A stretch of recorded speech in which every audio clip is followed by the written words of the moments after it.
이 시간 요엘이라는 제목으로 하나님 말씀 증거하겠습니다. 오늘은 요엘 선지자에 대한 말씀을 듣는 시간입니다. 요엘서는 성경 안에서 아주 작은 분량을 가지고 있는 그런 선지서이지만 그렇지만 그 내용의 비중은 아주 중요한 내용들이 들어있는 아주 중요한 선지서입니다. 내용 분량이 작기 때문에 소선지서라고 분류되어 있지만 그 요엘 선지자가 좀 무능하거나 아니면 다른 서에 비해서 좀 낮다던가 아니면 그 요엘 선지서의 내용이 그 경중이 좀 경하거나 그런 것 전혀 아니고요. 요엘 선지서는 선지서가 기록된 분량이 작기 때문에 소선지서로 분류된 것뿐이에요. 요엘서의 이 배경을 살펴보게 되면 대개 선지자들이 보통 이 어느 곳에서 예언을 어느 곳을 위하여 예언을 하냐에 따라서 남왕국 선지자냐 북왕국 선지자냐 통일왕국의 선지자냐 이렇게 구분이 됩니다. 통일왕국의 선지자 하면 대표적인 사람이 나단 선지자지요. 다윗 시대에 있었던 나단 선지자. 다윗 시대 그다음에 그 아들 솔로몬의 시대까지 해서 이렇게 쭉 선지자 역할을 감당했던 분이 바로 나단 선지자지요. 그래서 사실 나단 선지자는 선지서를 기록한 것이 없어요. 그렇지만 나단 선지자가 했던 일들은 아주 중요한 일들이 많이 있지요. 대표적인 것이 다윗이 범죄하였을 때 그 범죄를 지적하는 일을 했고 또 더 나아가서 솔로몬이 왕으로 등극하는데도 아주 중요한 역할을 감당하는 일을 하지요. 그리고 이 솔로몬이 죽은 다음에 나라가 둘로 나뉩니다. 남왕국 유다, 북왕국 이스라엘. 남왕국 유다에는 유다와 베냐민 족속만 이 남왕국 유다에 속하고 나머지 10개 지파들은 북왕국 이스라엘에 속합니다. 여러분 여기에서 전부 이렇게 위에 북왕국 이스라엘은 10개 지파, 남왕국 유다에는 2개 지파 이렇게 되어 있지만 여기에 빠진 지파가 하나 있어요. 레위 지파죠. 레위 지파는 어느 한 곳에 속한 것이 아니고 전 이스라엘에 흩어져서 각 족속들이 다 하나님을 섬기는 일을 하도록 그런 사명을 맡았어요. 그래서 남왕국에도 레위 지파가 있었고 북왕국에도 레위 지파가 있었습니다. 그렇지만 남왕국의 레위 지파들은 레위 지파로서의 역할을 제대로 할 수 있었지만 북왕국에 있는 레위 지파 사람들이 첫 번째 북왕국을 세운 여로보암 왕이 그들을 축출하여서 쫓아내기도 하였고 그렇지만 남아 있는 사람들이 그런 상황으로 북왕국의 레위 지파들은 제대로 역할을 잘 못하는 경우들이 많습니다. 왜냐하면 계속해서 우상 섬기는 일들이 쭉 이어졌기 때문에. 그럼 전체 13지파잖아요. 13지파가 왜 그런가? 요셉이 둘로 나눠지죠. 에브라임과 므낫세로 나눠지게 돼요. 그래서 사실은 대개 전체 다 지파가 야곱의 12아들을 중심으로 있는데 야곱의 11번째 아들인 요셉은 요셉 지파라는 게 없지요. 그 대신 그의 아들 므낫세가 큰 아들이고 에브라임이 둘째 아들인데 하나님께서 에브라임을 더 크게 세우셔서 보통 우리가 에브라임과 므낫세 이렇게 얘기를 하죠. 그래서 에브라임이 한 지파가 되고 므낫세가 한 지파가 돼서 요셉의 자손이 사실은 두 분량을 갖게 두 지파가 되는 거예요. 그 13지파가 되는데 그 중에 레위 지파는 흩어져 있어서 보통 흩어져 있는 지파로 따로 해서 전체 정착에 사는 걸 두 지파입니다. 그런데 이 남왕국 유다는 유다 지파와 베냐민 지파가 솔로몬의 아들 르호보암을 중심으로 왕국을 세우게 되고 북왕국 이스라엘은 나머지 10개 지파가 에브라임 지파의 장군이었던 에브라임 지파의 장군이었던 갑자기 이름이 생각 안 나네.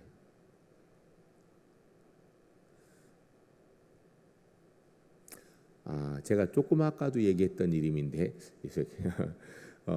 에브라임 지파의 장군이었던 르호보암 여로보암을 중심으로 10개 지파가 이렇게 형성이 됩니다. 그래 북왕국 이스라엘이 돼요. 대개 그래서 선지자들이 여러분 남왕국 유다하고 북왕국 이스라엘 이렇게 생각하면 남왕국 유다는 다윗의 자손들이 계속해서 왕이 됩니다. 그러니까 그들 중에는 우상 섬기는 왕도 있었지만 개혁한 왕도 있고 하나님을 제대로 섬기려고 하는 그런 왕들도 간간히 계속 나타납니다. 근데 북왕국 이스라엘은 여로보암을 중심으로 하여서 북왕국 이스라엘이 형성되는데 이 여로보암 때부터 우상 섬기는 아주 주역을 하게 됩니다. 그래서 북왕국 이스라엘에 선한 왕은 하나도 없어요. 그 북왕국 이스라엘은 누가 왕이 되는가? 힘 있는 사람이 왕이 되는 거예요. 누구든지. 그래서 보면 뭐 아주 작게 왕이 된 사람은 일주일 만에 왕위를 빼앗기기도 해요. 이렇게 쭉 지나가면 되면서 그 북왕국 이스라엘은 뭐 그 전체 역사 가운데 보면 다 하나님을 섬기지 않고 우상 섬기는 왕들로 가득하게 채워지게 됩니다. 그러면 여러분 선지자가 남왕국 유다에 많을까요? 북왕국 이스라엘에 많을까요? 하나님을 잘 섬기는 남왕국 유다의 선지자들이 필요할까요? 하나님을 잘 섬기지 않고 우상 섬기는 북왕국 이스라엘의 선지자가 필요할까요? 말을도 할 것 없이 북왕국 이스라엘을 위한 선지자가 훨씬 더 많이 필요한 거예요. 물론 남왕국도 하나님을 섬기는 것이 약해질 때, 하나님을 잘 못 섬길 때 선지자들이 나타나서 하나님의 뜻을 이야기하는 경우도 많이 있습니다. 그런데 사실은 북왕국 이스라엘을 위하여서 선지자들이 훨씬 더 많이 활동을 합니다. 보통 우리가 선지자 하면 선지자의 대표가 누구죠? 율법의 대표하면 모세, 선지자의 대표하면 엘리야가 선지자의 대표예요. 그런데 엘리야는 남왕국에서 예언한 사람일까요? 북왕국에서 예언한 사람일까요? 북왕국에서 예언한 사람이에요. 엘리야의 제자가 엘리사지요. 엘리사도 엘리야 못지않게 대단한 선지자예요. 그 엘리사도 북왕국에서 예언을 한 사람이에요. 어떻게 보면 엘리야가 선지자의 대표인 이유는 가장 하나님의 역사를 크게 많이 일으켰기 때문에 그가 선지자의 대표라고 이야기를 하는데, 그 북왕국 이스라엘의 가장 악한 왕 하면 아합이고 그의 부인 이세벨이죠. 그때 온 나라가 아주 그냥 공식적으로 왕과 왕후의 비호를 받아가면서 우상 섬기는 데 가득하였습니다.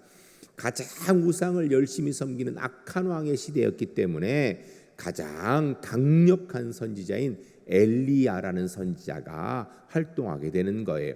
여러분, 근데 여기서 우리 한 가지 알아야 될 게 있습니다. 뭐 엘리야가 그가 뭐 성정이 그렇게 뛰어나서 영적으로 그렇게 대단해서 그런 게 아니고요. 엘리야가 선지자의 대표로 그렇게 크게 설 수 있었던 이유는 가장 하나님을 떠난 악한 왕이 있던 시대에 예언한 선지자이기 때문에 가장 강력한 하나님의 은혜의 역사를 이룬 선지자가 될 수밖에 없으니까 엘리야가 선지자의 대표로서 자리 잡을 만큼 강력한 그런 선지자였던 거예요.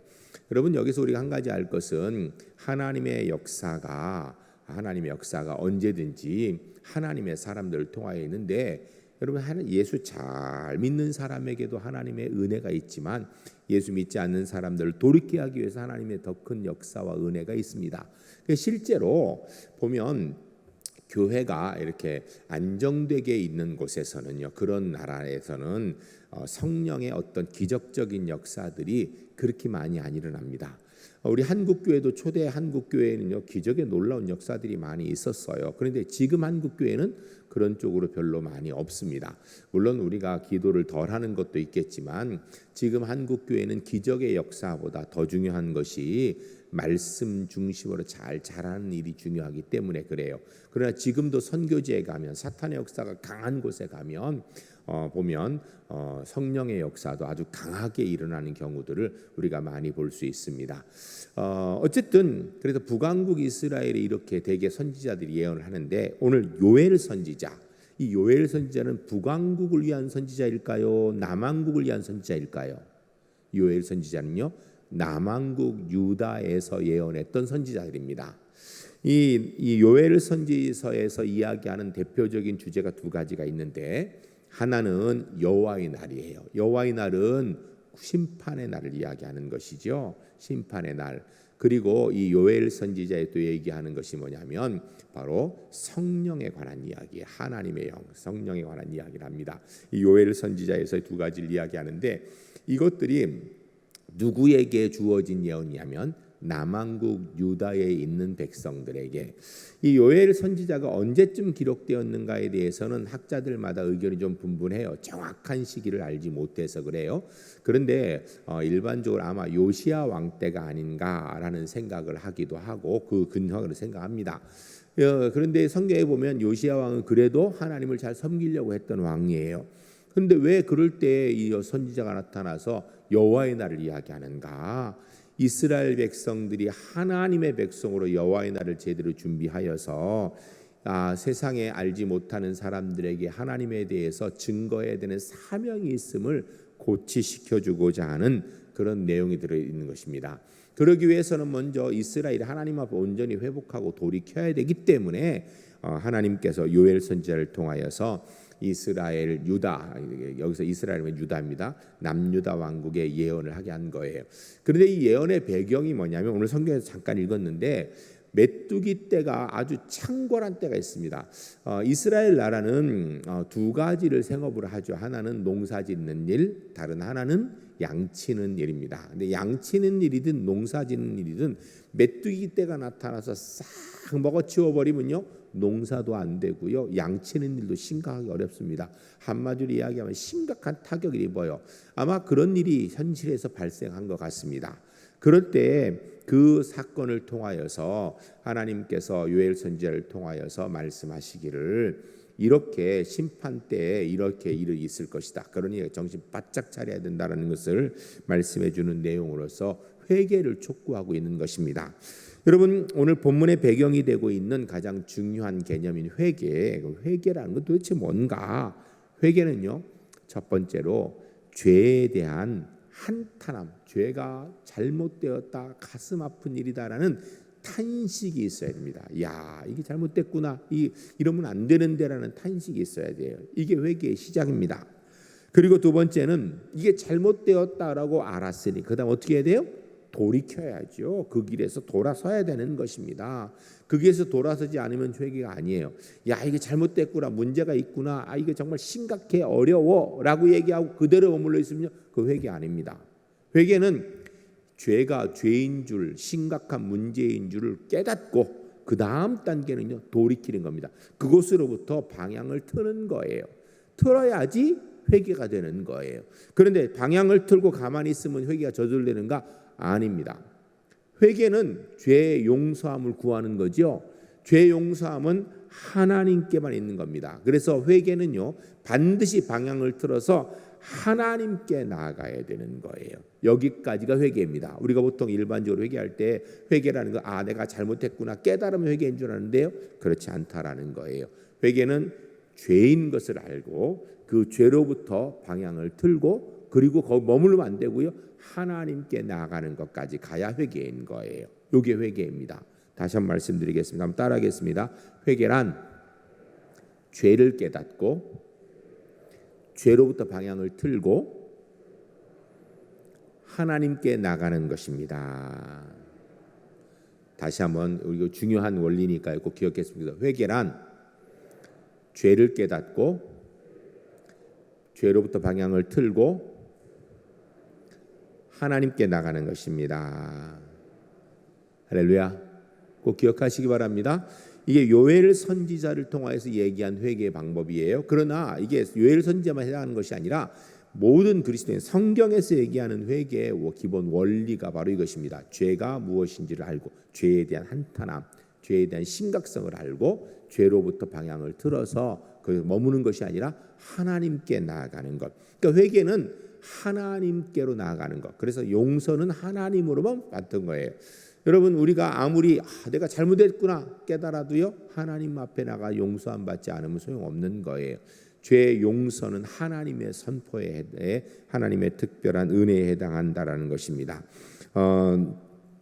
먼저 그러므로 결국은 이 죄로부터 돌이키는 이 역사는 하나님의 은혜의 역사 중에 한 가지입니다.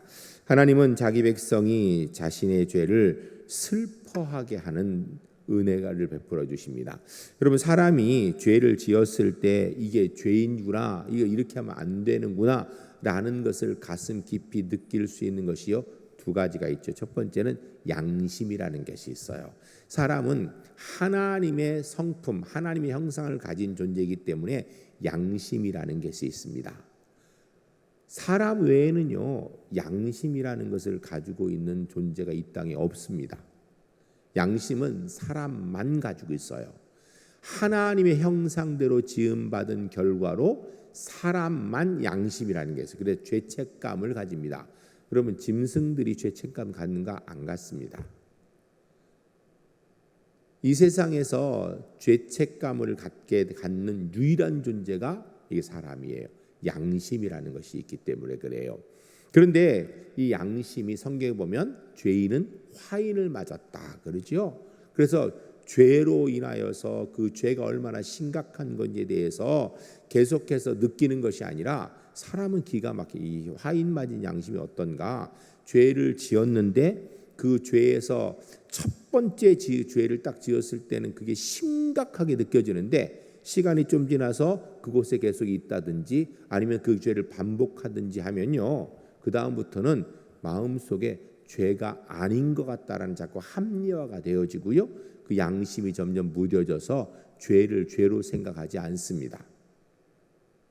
이게 아주 심각한 문제예요. 사람이 양심이 무뎌져서 양심이 무너지게 되면요, 짐승하고 다른 게 없어지는 거예요. 그런데 양심은 스스로가 양심을 지킬 힘이 없지요. 하나님의 형상으로 인하여서 주어진 양심이 사람이 그 양심에 찔리는 소리를 듣고 돌이키면은 양심의 역할을 제대로 하는데 양심이 찌르는 소리를 덮어버리면 그리고서 그냥 무시해버리면 양심은 뭘 할 수 있는 능력이 하나도 없습니다. 죄로부터 회개를 안 돼요. 이 죄를 죄로 알고 돌이키게 하는 두 번째는 양심과 첫 번째 양심, 두 번째는요 하나님의 은혜입니다. 그래서 회개는요 하나님의 은혜로 하는 거예요. 죄가 죄인 줄 깨닫게 되는 것, 그건 하나님의 은혜로 되어지는 일입니다. 죄를 죄로 알고 죄의 심각성을 느끼게 하는 것, 이게 성경 말씀을 통해 주께서 우리에게 베풀어 주시는 은혜인 것입니다. 여러분, 우리가 예수 믿는 사람과 안 믿는 사람에 있어서 여러 가지 차이가 있지만 아주 중요한 차이는요 죄에 대한 생각이에요. 죄에 대한 생각. 우리는 하나님의 말씀을 통하여서 죄가 무엇인지를 배우게 되고 죄에 대해서 이게 얼마나 심각한 것인지를 깨닫게 되는 거예요. 그래서 죄에 대한 개념이 예수 믿지 않는 사람과 예수 믿는 사람은 좀 달라요. 예수 믿지 않는 사람은 죄가 상식과 통념 속에서 나오는 거예요. 그러나 예수 믿는 사람은 죄에 대한 개념이 하나님의 말씀에 근거하여서 나오는 거예요. 상식과 통념과 하나님의 말씀이 굉장히 일치하는 점도 있지만 전혀 일치하지 않은 경우도 많이 있거든요. 상식과 통념에서는 아무 문제도 아닌데 말씀을 통하여 볼 땐 심각한 문제가 되는 것들이 많이 있거든요. 여러분, 성경의 가장 기본적인 골자가 되는 것이 십계명이죠. 십계명입니다. 십계명을 우리가 한 가지 쭉 살펴보면서 죄에 대해서 상식과 통념과 하나님의 말씀과의 차이가 얼마나 있는지를 우리가 쉽게 볼 수 있습니다. 십계명의 첫 번째 계명이 뭐죠? 나 외에 다른 신을 내게 두지 말지니라 라고 해서, 그죠? 나 외에 다른 신을 내게 두지 말지니라. 나 외에 다른 신을, 그러니까 하나님만 섬겨야 된다라는 것이에요. 그러면 하나님 외에 다른 걸 섬기면 어떤 거예요? 그게 심각한 죄거든요. 그게 죄예요. 그런데 세상에서는 절에 가서 부처님을 섬기든지 아니면 그 회당 모스크에 가서 알라를 섬기든지 아니면 무당을 찾아가든지 그 자체가 죄가 되나요? 그건 죄라고 생각 안 해요. 그런데 성경은요, 성경의 기본 골자의 첫 번째 나 외에 다른 신을 내게 두지 말지니라를 통하여서요, 세상에서는 죄라고 생각 전혀 안 되는 게 심각한 죄인 거예요. 상식과 통념을 가지고 얘기하는 전혀 관계없는, 그것과 전혀 관계없는 것, 이게 성경에서 얘기하는 첫 번째 부대예요. 두 번째는 뭐죠? 너를 위하여 새긴 우상을 만들지 말지니라. 이거 똑같아요. 여러분, 세상 사람들이 자기의 일을 위한 우상을 새겨 만드는 거 그거 나쁜 건가요? 세상은요, 그거 죄 아닙니다. 얼마든지 할 수 있는 일이에요. 그거 뭐 문제예요. 오히려 더 많이 하죠. 불안해서 두려워서 더 많이 해요. 제가 어떤 택시를 탔는데요, 택시에 보니까요, 새 택시예요, 택시가. 그런데 핸들에다가요 보니까 막 그 실타래를 쫙 이게 실타래 그냥 그대로 감아놨더라고요. 그대로 올려놨어요. 그리고 이렇게 보니까 옆에다 북어도 달렸더라고요. 그거 왜 그럴까요? 이게 액땜한다고, 이 안전 운행을 위해서 그걸 해놓은 거예요. 그거 여러분, 그 사람이 그거 한 거 세상 사람은 죄라고 얘기해요, 안 해요? 안 해요. 그러나 우리 예수 믿는 사람이 그거 하면 죄예요, 죄 아니에요? 그건 죄예요. 그러니까 벌써 첫 번째 계명도 두 번째 계명도 전혀 상식과 통념과는 관계가 없는 거예요. 세 번째 계명이 뭐죠? 여호와의 이름을 망령되이 일컫지 말라. 여러분, 이 세 번째 개념도요, 엄밀히 얘기하면 세상에서는 죄예요, 죄가 아니에요. 세상 살면서 하나님의 이름을 더럽히는 게 죄입니까? 여러분, 하나님의 이름을 가장 많이 더럽히는 게 뭔지 아십니까? 우상숭배예요. 우상숭배라고요. 세상에서는요, 하나님의 이름을 더럽히는 것 때문에 죄라고 생각하는 사람 아무도 없습니다. 그러나 성경은요, 여호와의 이름을 망령되이 일컬으면 죄라는 거예요. 죄라는 겁니다. 네 번째, 안식일을 기억하여 거룩히 지키라. 안식일을 기억하여 거룩히 지키는 것, 세상 사람들이 안식일, 우리도 지금 얘기해서 주일날 주일을 잘 안 지키면 그 죄라고 생각해요? 전혀 아니에요. 그러나 우리 그리스도인들은 주일을 거룩히 안 지키는 건 죄인 거예요. 문제는 요 사이에 와서 주일을 거룩히 안 지켜도 죄라는 개념이 자꾸 약해져서 문제인 거예요. 그러나 죄입니다, 그게. 네 번째, 다섯 번째 계명이 뭐예요? 내 부모를 공경하라. 내 부모를 공경하라는 건 세상에서 죄예요, 죄가 아니에요? 예? 죄지요. 세상에서 부모에게 불의하는 거 죄라고 생각해요. 성경에서 이야기하는 것과 이것도 같은 거예요. 그 다음에 여섯 번째 계명은 뭐예요? 살인하지 말라. 살인, 세상에서 죄예요, 죄 아니에요? 상식과 통념에서 죄지요. 그런데 성경에서도 죄입니다. 그 다음에 일곱 번째 계명, 간음하지 말라. 간음하는 것 세상에서 죄예요, 죄 아니에요? 죄지요. 요 사이는 이 개념이 많이 달라져가지고 별로 죄가 아니라고 할 수도 있겠어요. 보니까 뭐 애인이 없는 사람은 바보라고 얘기하는 시대가 되어져 버렸으니, 그리고 결혼하기 전에 살아보고 결혼하는 게 훨씬 더 좋다고 한답니다. 여러분, 결혼 전에 동거하는 것이 좋은가 나쁜가, 어떻게 하는 거냐 조사를 해봤더니요, 젊은 사람일수록요 동거해보는 게 좋다고 생각하는 사람 숫자가 훨씬 더 많다라는 거예요. 그래서 성경은요, 결혼하지 않고 동거하는 건 간음이라고 얘기합니다. 그럼 어쨌든 하여튼 일단 간음이라는 개념 자체를 가지고 얘기하면은 세상도 죄라 그래요. 성경도 죄라 그래요. 그 다음에 도적질하는 거. 그 다음 여덟 번째 게 도적질이에요. 도적질하는 거 죄예요, 죄 아니에요? 세상에서 죄지요, 죄예요. 성경에서도 물론 죄예요. 그 다음에 이웃의 것을 탐내는 거, 이거 나머지 뒤에 것도 다 보면 똑같아요. 그런데 차이가 있습니다. 앞에 있는 것과 앞에 1계명부터 4계명까지는 하나님과 사람과의 관계죠. 하나님과 사람과의 관계는 세상의 사람들이 죄라고 생각하지 않는, 그게 왜 죄야라고 이야기하는데 아주 심각한 죄라고 이야기하는, 완전히 세상의 통념과 상식과 성경이 전혀 달라요. 그런데 뒤에는 보면 5계명부터 10계명까지는요 사실은 세상도 죄라고 그러고 성경도 죄라고 얘기하는 거예요. 그런데 똑같은 것 같은데 엄청난 차이가 있어요. 예를 들어서 살인하지 말라. 예수님께서 뭐라고 해석하셨어요? 너희가 살인하지 말라는 성경을 봤느냐? 형제를 미워하면 이미 살인한 거다.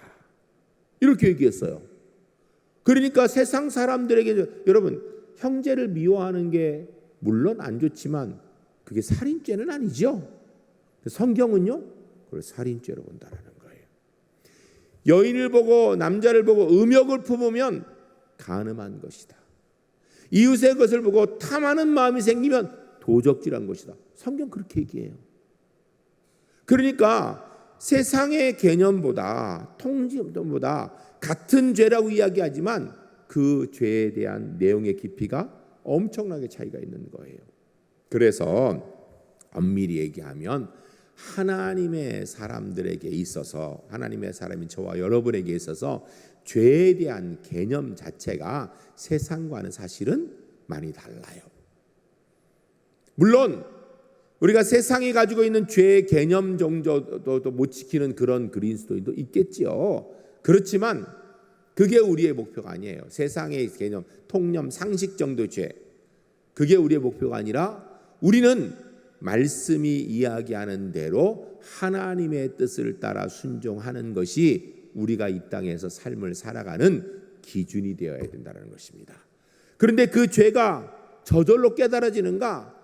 여러분 세상에 있는 사람들이 아이고 하나님만 섬겨야 되는데 이거 뭐 내가 다른 거 섬겨서 손으로만 우상을 섬겨서 죄라고 그 깨달아지는 날 있을까요?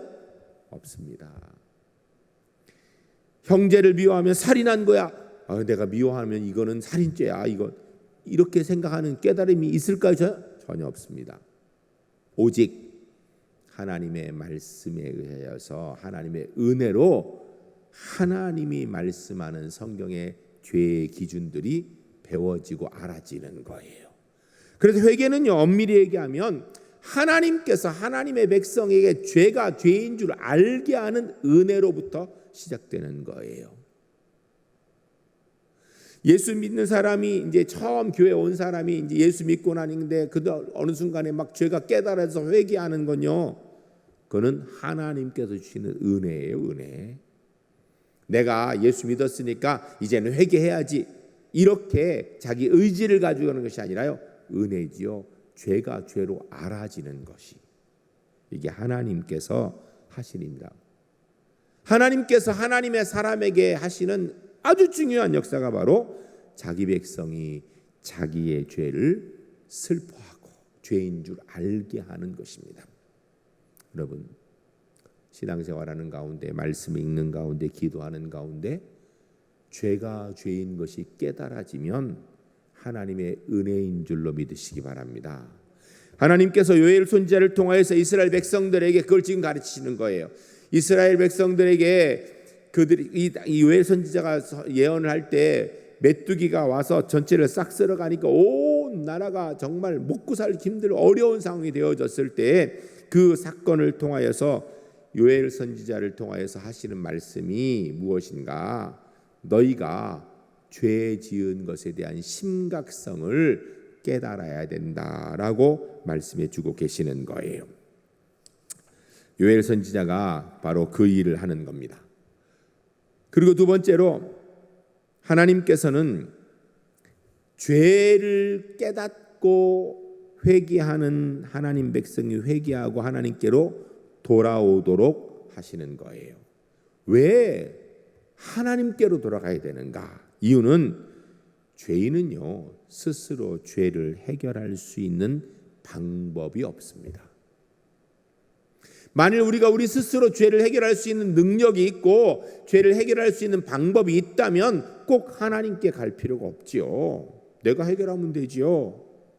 그런데 문제는 죄인은요 절대로 스스로 죄를 해결하지 못합니다. 죄의 특징이 한 가지가 있습니다. 죄는요 수렁 같습니다. 여러분 수렁 아시죠? 예? 보면 우리나라에는 그런 수렁이 별로 없는 것 같아요. 근데 보면 이렇게 뭐 외국에 가면은 보면 이렇게 늪지대 같은 데가 수렁들이 있어요. 수렁에 빠지면 거기에서 빠진 사람이요 나오려고 움직이면 움직일수록 더 깊이 들어갑니다. 가만히 있으면 좀 천천히 들어가요. 움직이면 빨리 들어갑니다. 수렁에 빠진 사람 가운데 자기 힘으로 나온 사람 인류 역사 가운데 있을까 없을까요? 없습니다. 자기 힘으로는요 절대로 못 나오는 게 수렁이에요. 수렁에 빠진 사람이 나올 수 있는 것은 외부의 도움이 있어야 돼요. 뭔가 밖에서 붙들고 나올 수 있는 의지할 게 있어야 되는 거예요.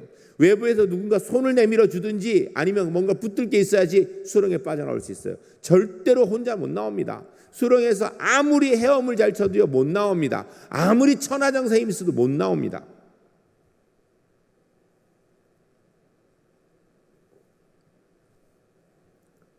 죄와 수렁이요 똑같이 이런 특징이 있습니다. 죄는 스스로 그 문제를 해결할 수 있는 능력이 없습니다. 그러므로 죄인은요 절대로 자기의 죄의 문제를 스스로 해결할 수 있는 능력이 없습니다. 죄는 하나님만이 죄의 문제를 해결하신다라는 거예요. 요엘 선지자를 통해서 이스라엘 백성이 하나님이 그 말씀하시는 거예요. 너희가 너희 스스로는 죄 해결을 못한다. 하나님께로 나와야 된다라고 얘기하는 거예요.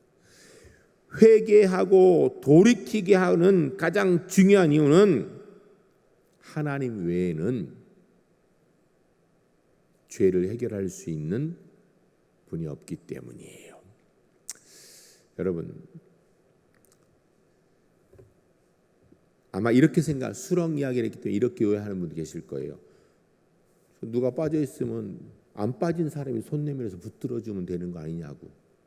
근데 여러분 이거 아셔야 됩니다. 이 세상에 있는 모든 사람은요 다 죄라는 수렁에 다 빠져 있는 거예요. 안 빠져 있는 사람이 아무도 없어요. 다 빠져 있기 때문에 사람은 사람의 죄를 해결할 수 있는 능력 있는 사람이 하나도 없습니다. 내 죄도 해결 못하고요 다른 사람의 죄도 해결 못하는 거예요. 오직 하나님만이 죄를 해결할 수 있는 유일한 분이신 줄로 믿습니다. 그래서 회개는요 하나님께 반드시 나와야 되는 거예요. 그리고 세 번째로 하나님께서는 회개하고 돌이킨 하나님 백성을 회복시키십니다. 본래 하나님께서 만드신 하나님의 자녀로 회복시키십니다. 이 능력이 바로 성령의 능력입니다. 성령께서 하시는 일이에요. 회개한 자를 회복시키시는 능력, 이게 하나님의 은혜예요. 여러분 오늘 한국 교회에서 사실은 가장 필요한 것이 바로 이 성령의 능력을 의지하는 일이 아닌가 싶어요. 여러분 교회가 의인들의 모임입니까? 죄인들의 모임입니까? 예? 교회는요 죄 지은 사람들이 자기가 죄 지은 줄 아는 사람들이 모이는 거예요. 그러니까 죄인들의 모임이에요. 그런데 오늘 한국교회 어려움이 뭐냐면 죄인이 아니다라는 생각이, 의인 개념이 너무 강해서 성경이 얘기하는 의인은 칭의, 죄인인데 십자가의 은혜로 그냥 의롭다고 인정을 해주신 건데 그것을 잊어버리고 이제는 내가 의인인 줄 착각을 해서 누군가 다른 사람이 죄를 가지고 있는 것이 드러나면요 용납을 하질 않아요. 그 죄에 대해서 너무나 강력하게 부정하고 정죄하는 것이 오늘 우리에게 문제예요. 여러분 이거는요 성령 하나님의 역사를 우리가 거부하는 일입니다. 그런데 한국교회가요 이 점에 있어 성령의 역사를 굉장히 강력하게 거부하고 있다라는 문제가 있습니다. 우리 중에 누가 죄 지은 것이 드러난 사람, 사실은 죄 안 짓는 사람이 어디 있어요? 다 죄 짓죠. 네? 하나님 앞에 죄인 아닌 사람이 어디 있어요? 다 죄인이지요. 그런데 누군가가 눈에 띄는 죄를 지으면 그 사람이 우리 제1교회 공동체 안에서 견딜 수 있을까요? 없을까요? 모든 사람이 다 아는 죄를 지었어요. 모든 사람이 그래서 그 사람 죄인이라고 손가락질을 하는 그런 죄를 지은 사람이 우리 제1교회 공동체 안에서 함께 신앙생활할 수 있을까요? 없을까요? 예? 이 점 우리가 심각하게 생각해야 됩니다. 우리 제1교회 안에서 함께 죄 지었다라고 모든 사람이 눈에 보여있는 죄를 가진 그 사람이 함께 신앙생활할 수 없다면 우리 제1교회는 성령의 역사를 거부하는 교회입니다. 회개의 마지막 단계인 회개한 사람이 회복되어지는 것, 그래서 하나님의 자녀로 살아갈 수 있는 능력이 생기는 것, 이게 성령의 역사인데요. 성령이 하시는 일인데, 성령이 그 일 하시는데 우리가 그걸 반대하고 있다라면 우리는 성령의 역사를 거스리는 사람들입니다.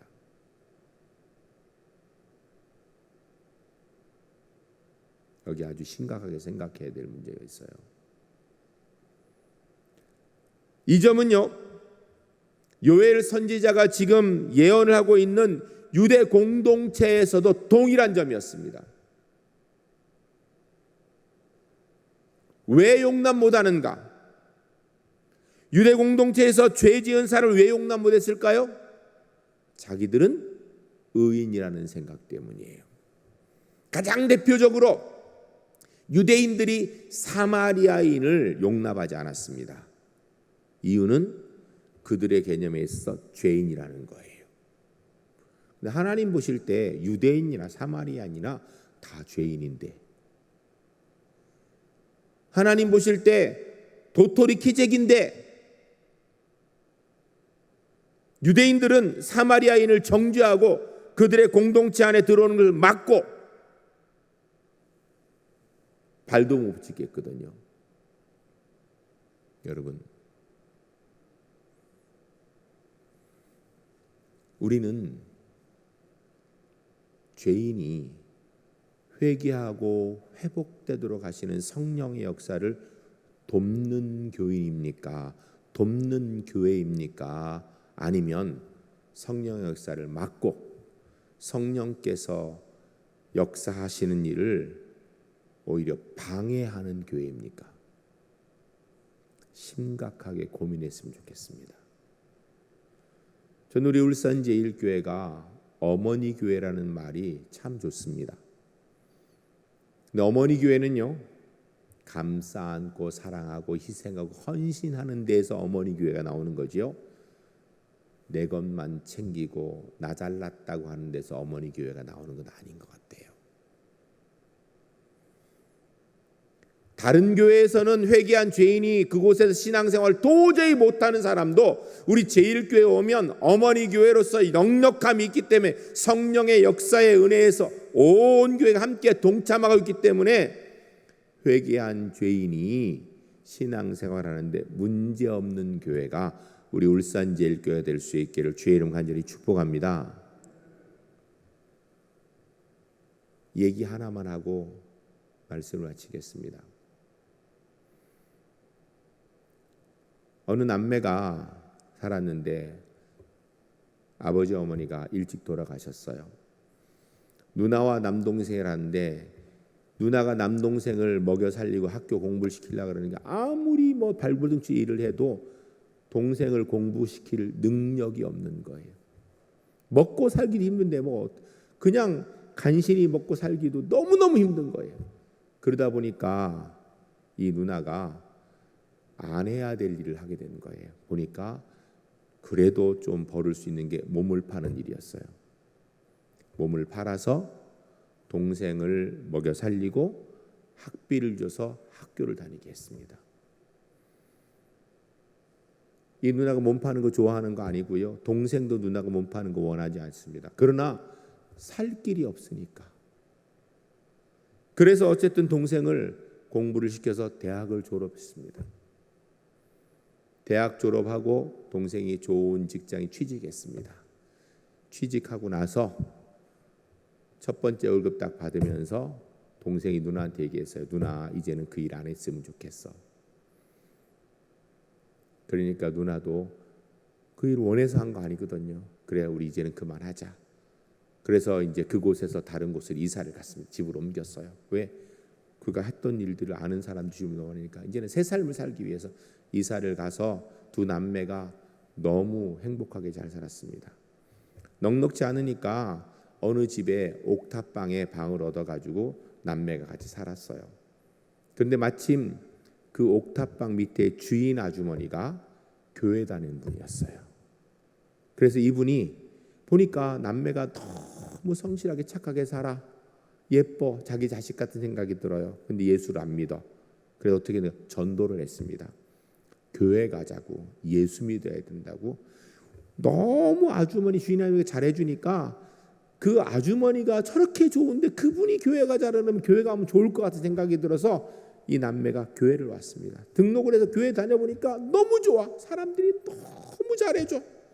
새가족이라고 환영도 해주고 뭐 부모 일찍 여의고 온갖 고생하고 살았는데 너무너무 잘해주니까 너무너무 행복했어요. 때가 되니까 세례 교육 받으래. 세례 받으래. 세례도 받았어요. 진작에 내가 예수 믿어서 교회 다녔으면 좋았을 까 생각을 했어요. 그렇게 한 몇 년이 지났는데 어느 날 이상한 소문이 돌기 시작합니다. 사람들이 소문이 자꾸 도는데 보니까 저 여자 몸 팔던 여자래 라는 소문이 돌기 시작한 거예요. 그 전에 그렇게 잘해주던 교인들이 보는 눈이 달라졌어요. 그 전에는 자기가 이렇게 아이들을 만져주면 그렇게 좋아했는데 아이를 손대려고 그러면 애를 뺏어와. 그리고 수근거리는 게 더러운 손을 어디 대냐.